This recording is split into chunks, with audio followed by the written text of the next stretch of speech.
Gawin nating masarap ang celery. Masarap na ulam ang celery at ang breast chicken. Hindi ko na nakuna ng video yung pagmarinate ko ng breast chicken. Pero in-slice ko lang siya sa pahaba. Tapos minarinate ko sa soy sauce, salt, pepper, and 2 drops of oil. Then, inano ko muna, tinabi ko muna ng around 30 minutes. Pero kung gusto mo ng medyo hindi kahiktik sa oras, kahit 1 hour, okay. Din itong ginawa ko, sauce ito para ilagay natin mamaya after natin gisahin yung chicken at saka yung celery. Yung sauce nito, chicken sauce, oyster sauce, powder at saka water. Yung tamang dami lang ng water ang ilagay mo para hindi siya malabnaw. Para pag hinalo natin doon sa celery, malapot pa rin siya. Saka hindi siya nawawalan ng lasa. Kaya dapat yung marinate mo na chicken, wag mong gawing strong yung taste niya kasi may lasa na yung sauce na ilagay natin. Yung pinaka-sauce mamaya na ilagay natin. May lasa na siya. Kanawin mo lang ng kanawin hanggang sa mag-mix lahat at wala na yung medyo buo-buo. Para paglagay natin doon sa celery, malapot, hindi yung may buo-buo ng konti. Kanawin tapos itabi mo. Ginigisa mo na yung celery. Dito namali ako dito kasi ginisa ko muna yung manok. Din hindi pa pala masyadong mainit yung kawali kaya yung manok dyan nagdikit-dikit. Dapat pala mainit na mainit. Akala ko kasi mainit na. Yung tinignan ko pala yung apoy mahina. Ilagay ko pala sa pinakamahina. Kaya yun tingnan mo nagdikit-dikit siya.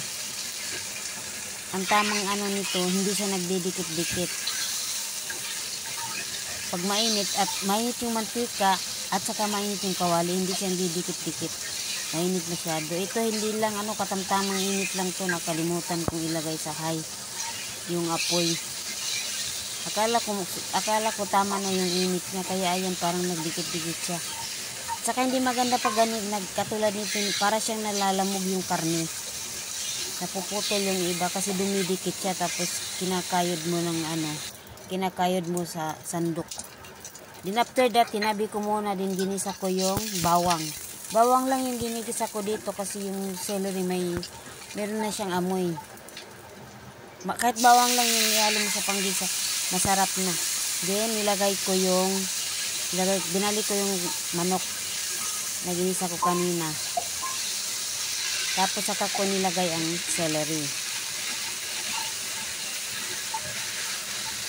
After mong gisahin ito, takpan mo muna ng around 5 minutes.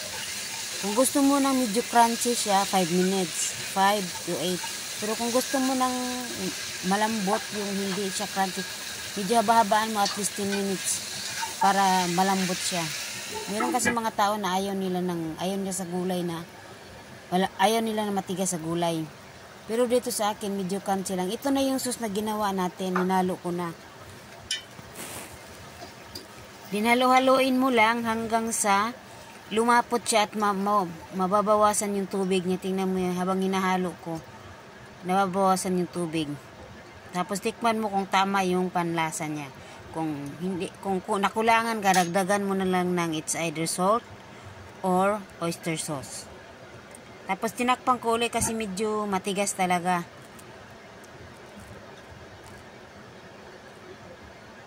Hanggang sa pag maluto na, ito na siya. Masarap siya, i-try nyo.